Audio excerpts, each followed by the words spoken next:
I want to tell you about a spectacular dining experience. It's Portugal Waterfront Dining, award-winning service and cuisine with a view of the dynamic L.A. harbor from every seat. Enjoy daily sunset specials, as well as the South Bay's best champagne brunch. The outdoor harborside patio is a perfect setting for happy hour every weekday from 3 to 8. Portugal Waterfront Dining. For reservations and directions, visit portugaldining.com or call 310-833-3553.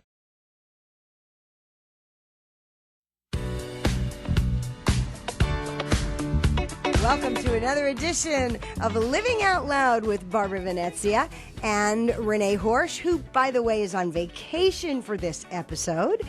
But I'm here, and my guests today book entertainment at the Orange County Fair. So we're talking with Dan Gaines and Lisa Sexton. Hi, guys. Hi, Barbara. Hey, Barbara. So we're just coming off of a great season of the Orange County Fair. And, you know, guys, every time I took somebody to the show at the Pacific Amphitheatre, they asked me the same questions about how do you select the acts, which acts performed well. So, Dan, let's start with you. Is there a philosophy to the approach you take every year in planning the whole Orange County Amphitheatre schedule? I would say in the only real bottom line philosophy that we have would be diversity. I think Lisa would agree with that. Right. I think our hope at the end is that everyone that comes to the fair can say that's something or that I really wanted to see, or that's something that I enjoyed.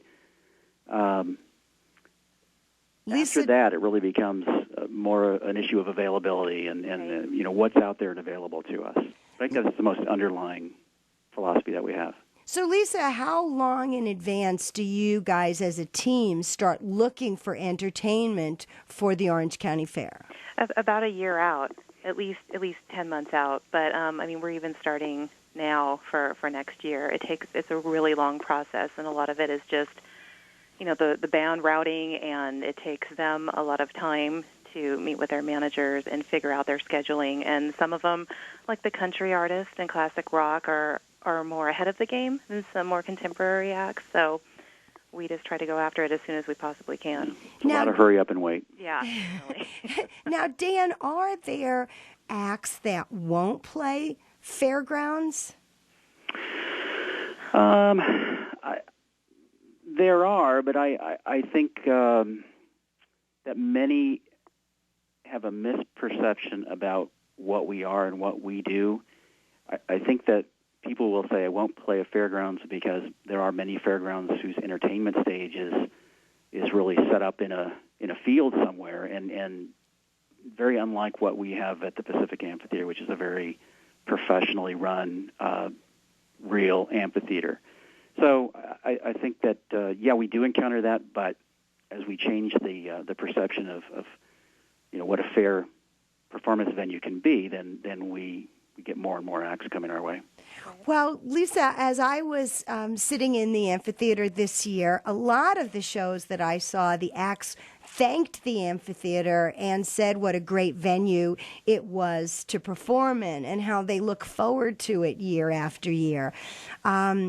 Do you hear that backstage, or are they just saying that outside to make us all feel good? No, it's pretty genuine. It's pretty, and like in the case with Spandau Ballet this year, I mean, they were blown away by the audience, and Tony Hadley, the singer, he was so happy to be there and felt that it was the best gig they'd ever played, one of the best gigs they'd ever played, and loved being in Orange County, and said it from the stage, and then the staff heard it again as he was walking off, and that is not uncommon. The bands, once we get them here, they love it. And then they tell other bands, and we just hope that good word spreads, because everyone always has a really great time playing at our amphitheater. Well, I guess maybe it's an urban legend, but everybody will laugh and say, oh, the entertainment writers, especially the food and beverage of some acts, you know, is crazy. And we've all heard about the no green M&Ms. Do you encounter some strange requests in writers? Either one of us? Anybody answer that? Well, I'll start. Okay. I think there's a large part of that is urban legend. Yeah. But at the same time, I think performers ask for X times 5, hoping to get X. Yeah. You know, it may be if we ask for it, we'll get for it, or get it, and we'll just leave it there. But they're not nearly as bad as they're made out to be. Yeah. I don't think. No, we haven't seen anything that was really over the top. One of the nice things that this year, one of my favorite shows that you do every year is Happy Together Tour. Oh. Which is all the 60s bands and Flo and Eddie. I think that's a great concert every year. Do they come back because they like it, because they tour every year? Dan, do you have any feelings about that? Well, we've sought them out each year, and first of all, kudos to you for knowing that they're referred to as Flo and Eddie. Not everyone knows that. I actually had an album, Rock Steady with Flo and Eddie. They're only reggae Yeah, deal. or the Fluorescent Legion, Eddie. No. Wonderful. If a show does well for us, then that means that the public that comes to our venue to see performances is saying we like that, and I think Lisa would agree that we sometimes hear you've had them several times. Mm-hmm. We have them several times because every time we do, we get a lot of people coming, and I think that means we've struck a chord. We've had success in guessing at what our demographic likes, and I don't know how you argue with that, really. Right. Yeah. So, Lisa, what shows this last season sold out? And did you expect them to? Were there any surprises? Well, and Dan, you can tell me too. I think we had about 10 or 11 sellouts. Yeah. And I can start to name off a few. Gabriel Iglesias. He was great. I'd never seen him before in person. Yeah, and he was. My face hurt. Yeah, I laughed so hard. Yeah. Yes. No, I agree. Yes. It was a wonderful way to start the fair too. I think on a comedy note, that was a great show. And the band Perry and the Steve Miller Band and the Offspring and Huey Lewis and the News. What am I missing here, Dan? Chris Young, B-52, Steel Three Dog Pulse. Night. Yeah, Three Dog Night. That was great again this year, too. Yeah.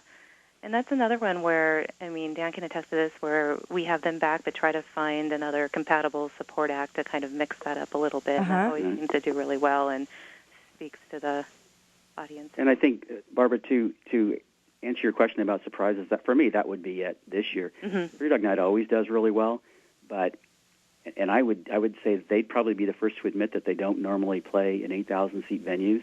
Right. But it speaks to our customer base. Right. That's a show that might play in a venue that's half or a quarter that size, and yet it's sold out at our place. So very, very proud of those gems that Lisa digs up and we put on the stage. Yeah, and it's affordable too, and it's a good ticket price. Well, so you're starting now for the 2016 season, I would imagine. Mm-hmm. And when do those, as soon as you book something and solidify it, does it go up on the pacamp.com website, or do they wait till it's closer in the season? We usually don't start to receive confirmations until after the holiday season, so right around January or February. And at that point, as soon as we confirm a show, we quickly try to put the show on sale as soon as we can. There are certain steps we have to take with artist management to get all the marketing and advertising and promotion approved. Mm-hmm. And then once we go through that, then we're off to the races, and we're up and running to get on sale as soon as we can. Well, you continue to be a great team and supply wonderful entertainment for the Orange County Fair. Coming off this last season, I know I brought a lot of friends to the shows, and everybody just raved about it. Loved the new changes in the amphitheater. Great. More to come. And so we're going to look forward to new stuff for 2016. Right. Well, you've made us feel great because you had a good time and you brought people, and that's what we hope to achieve. That's right. Well, you did achieve that, and and it's so funny. People really wanna know what goes on behind the scenes. And do you get any feedback from the audience itself? Do people write to you and say, "Gee, I wish you could book blah blah blah"? Sometimes it doesn't happen often, and that's part of the challenge because we're always struggling to try to figure out what is it that the people that come to the fair, come to the venue, really like. So, I think we have a good template, Lisa, don't we? I mean, country does well. Yeah. Well, the reggae did very well. It's huge in Orange County, and Steel Pulse was great. Yeah, that was a highlight for sure.